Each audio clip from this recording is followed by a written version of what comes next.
Good morning, friends and moms.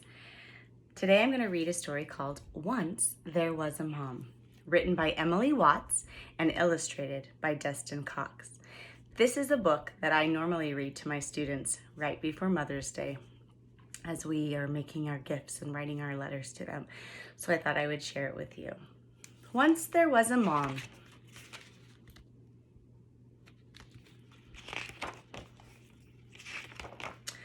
Once there was a mom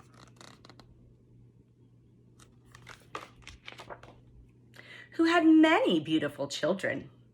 Actually, there were only 2 or 3 of them, but sometimes that felt like many.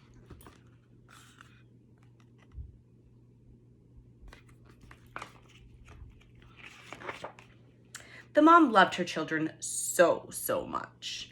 They were the stars in her sky, the flowers in her garden, and the hot fudge on her ice cream.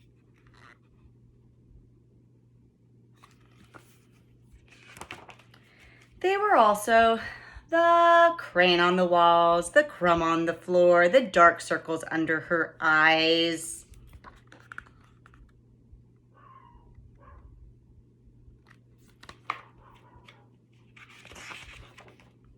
The mom loved to spend time with her children, but for such small people, they certainly took up a lot of it.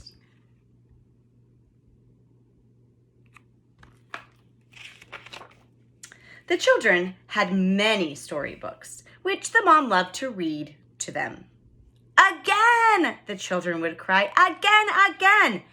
The mom had many stories memorized.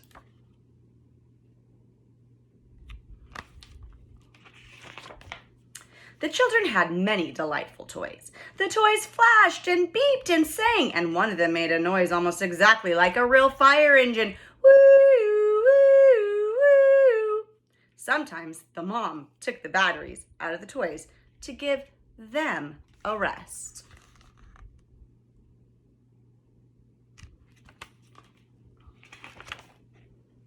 The children loved to eat whatever the mom fixed for them. Mostly nothing with green flecks or unidentified bits that might be onions or crusts. The mom, she ate many leftovers.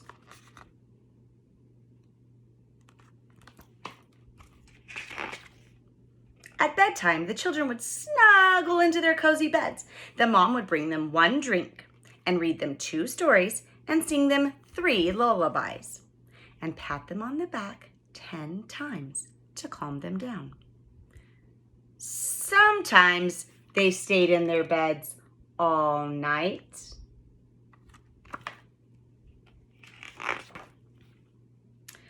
And sometimes they didn't.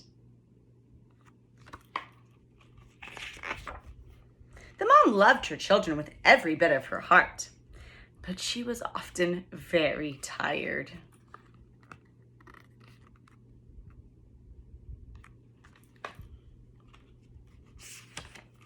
Sometimes the tired mom would try to relax in a hot bath. Mom, the children would cry, pounding on the door. Let us in!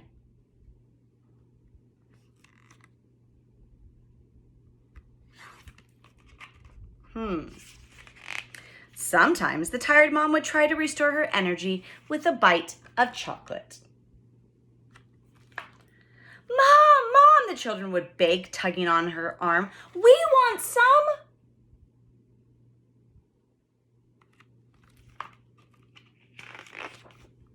Sometimes the tired mom would go out for the day. Mom, the children would squeal when she would come home. We missed you! And they would rush to hug her tight.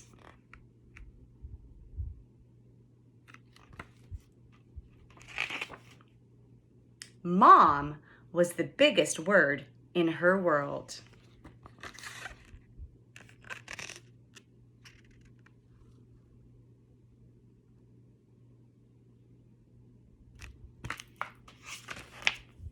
It made her want to dance. And it also made her want to Hide.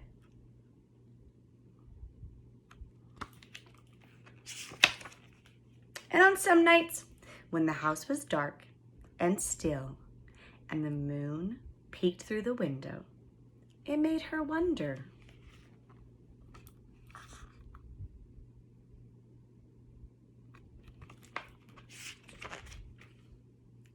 Was it enough? All those games of checkers and sheets of long division and birthday cakes and pushes on swings and shampooed heads and freshly washed jeans and trips to the dentist and Halloween costumes and plates of spaghetti and piano recitals and rides to school and a million other things that were so tiny they could hardly matter.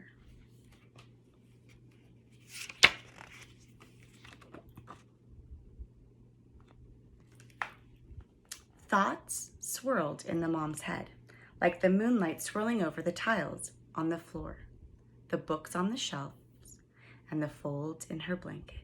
And suddenly, there in the moonlight, she had an epiphany. Tile by tile, the floor had been laid. Word by word, the books had been written. Thread by thread, the blanket had been woven. No one tile, or one word, or one thread by itself meant much of anything. But together, they meant everything.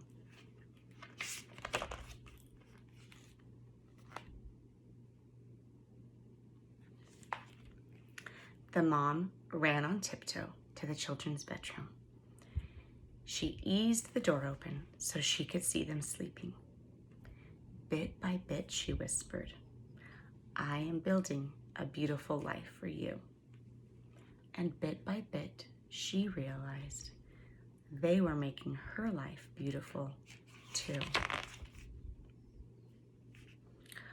Altogether, it was almost more beauty than her heart could hold. And all of the bits, all of the love, all of the joy, stretching into the future for her and her children and her children's children.